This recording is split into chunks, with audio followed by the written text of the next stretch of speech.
La reforma arranca con el financiamiento, donde si se quiere en el país se dio un cambio sustancial a finales del año pasado con la reforma tributaria, al sustituir las contribuciones de los empleadores por impuestos generales. Hay algunas dudas sobre lo que eso implica en términos de sostenibilidad del sistema. Yo quiero ser enfático en que los cálculos que yo conozco muestran que la sostenibilidad del sistema no está amenazada, ni mucho menos.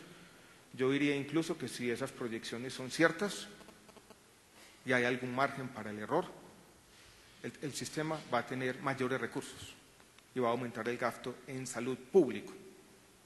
Incluso en algunas de las últimas discusiones de la reforma tributaria se aprobó un punto adicional que le va a traer en términos reales 400.000 millones de pesos más de recursos al sistema anualmente.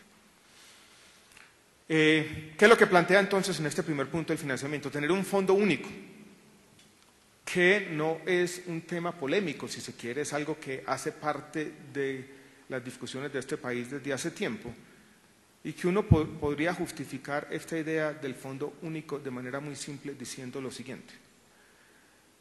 La ley 100 del año 23 estuvo basada en un fondo virtual que se llamó el FOSIGA, y ese fondo virtual lo que hizo fue delegarle algunas de las labores de administración, y aquí la redundancia vale, a un administrador fiduciario. Primero a un consorcio de fiduciarias privadas que manejó el FOSIGA y después al consorcio actual de fiduciarias o de fiducias públicas. Lo que dijeron primero las fiducias privadas cuando se salieron es: nosotros ya no estamos dispuestos a hacer eso, el Estado nos delegó unas cosas que él debió haber hecho.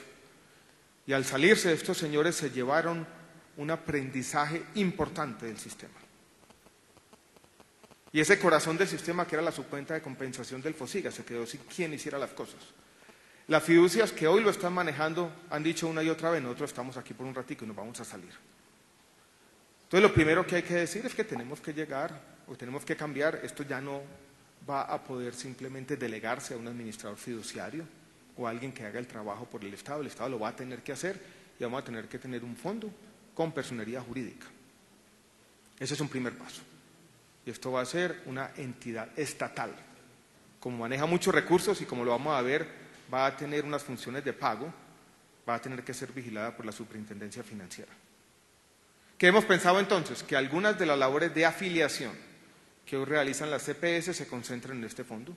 Esa es una primera labor. Que este fondo también concentra las labores de recaudo de las contribuciones que hoy realizan también por delegación las CPS del régimen contributivo. Que el fondo tenga un bolsillo, una subcuenta especial para reasegurar los pacientes de alto costo. Entonces va a también tener funciones de reasegurador. Y que tenga también, o sea, un fondo pagador por delegación de los administradores. Entonces va a ser un fondo complejo y ha despertado un poco de inquietud. Ha habido dos tipos de críticas a las que yo quiero responder de manera clara. Una, dicen, este es el seguro social otra vez. No, este no es un gran asegurador público. No es un supercaprecom. Qué miedo un supercaprecom, pero no lo es.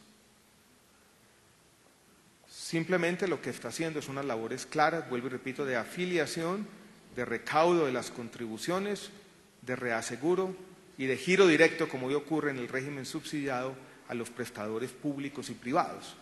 La facilidad de giro directo ustedes pueden entenderla, quienes son versados en el sistema, como una generalización del giro directo del régimen subsidiado también al régimen contributivo, buscando, entre otras cosas, que la desviación de recursos del pasado se acabe de una vez por todas.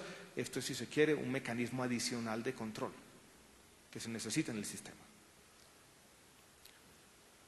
Al acumular estas 14 diferentes fuentes de financiación en el fondo, yo creo que vamos a simplificar algunas cosas. Por ejemplo, hemos pensado que el esfuerzo municipal, que hoy nos suma 200.000 millones de pesos y que es una fuente de complejidad, se sustituya por otra fuente, y eso lo estamos haciendo.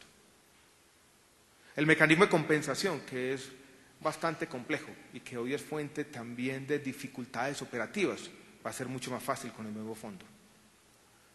Vamos a tener mayor control sobre el recaudo.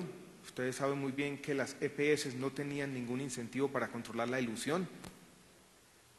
Al fin de cuentas recibían la UPC independientemente de su recaudo. Entonces yo creo que es un fondo que va a facilitar la operación del sistema, que va a tener controles. que nos va a permitir tener las cuentas claras también. Porque hoy en día se sigue diciendo a este sistema le sobran, yo he oído incluso la cifra de 20 billones de pesos, que yo no sé de dónde sale. Por lo menos el fondo, uno va a poder decir cuántos son los recursos acumulados. Tal vez el punto más importante de todos es que este fondo va a empezar a generar información. Porque en el fondo lo que está haciendo, lo vamos a ver en un minuto, y aquí ya me adelanto, es los gestores, que vamos a llamar, le van a decir al fondo, gírele a este prestador por este servicio. Y así vamos a saber algo que no hemos sabido históricamente, es en qué nos gastamos la plata de la salud.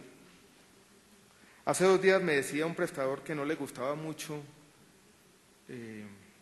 la idea de este fondo, porque el Estado iba a darse cuenta, tarde o temprano, que ese prestador le estaba cobrando por una apendicitis este valor a uno de las EPS, un valor que era 3 veces mayor a otra y un valor que era 2 veces inferior a otra.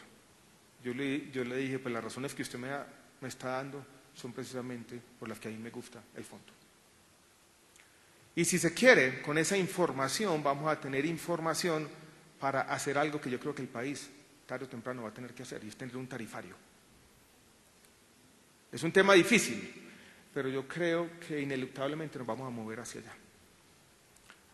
Yo tenía miedo del tema. Antes de venir aquí esta mañana estábamos con una conversación con algunos de quienes saben de estos temas internacionales.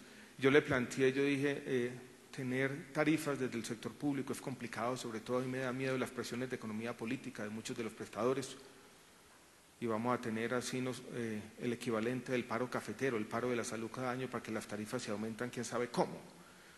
Y el tipo se rió de mí y dijo, no es ingenuo, eso ya lo tienen que hacer todos los países del mundo y los gobiernos tienen que ser capaces de lidiar con ese tipo de presiones de economía política. Pero lo bueno de todo es que el fondo nos va a permitir hacer eso como toca. Entonces, uno tiene que ir, dijéramos, cuando se imagina esta reforma más allá de los efectos obvios y pensar qué otro tipo de instrumentos o qué otro tipo de información van a estar disponibles para el Estado con este tipo de innovaciones.